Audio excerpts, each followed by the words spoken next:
So we all experience tiredness at times, which can be relieved by sleep or rest. But fatigue is excessive tiredness which is overwhelming and can't be relieved by sleep or rest. So I'm going to describe 5 medical conditions which can lead to tiredness or fatigue.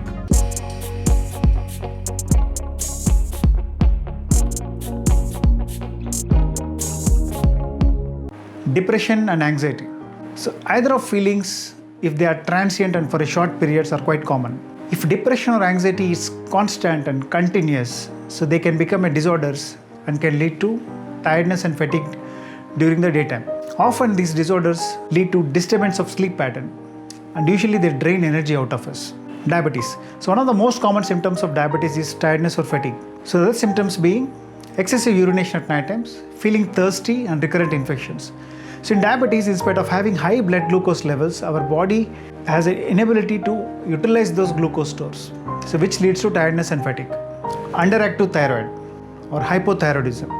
So in this disorder, the thyroid hormone levels are low and can lead to tiredness and fatigue, because thyroid hormones are essential for the metabolism of each and every cell of our body.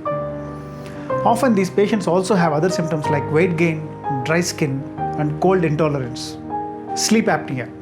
Sleep apnea is a condition which happens during sleep.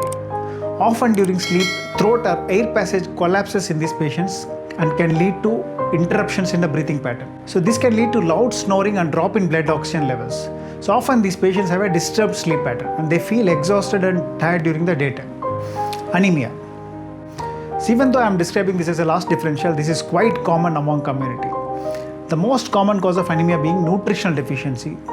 So that is iron deficiency, B12 deficiency and folate deficiency. So other than these nutritional deficiency, there are other bone marrow disorders which can lead to anemia. These are hemolytic anemia, aplastic anemia, myelodysplastic syndrome, and rarely even blood cancers can cause anemia.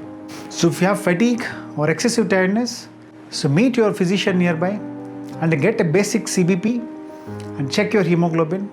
So if hemoglobin is not normal, then you need to evaluate for the disorders which I have mentioned.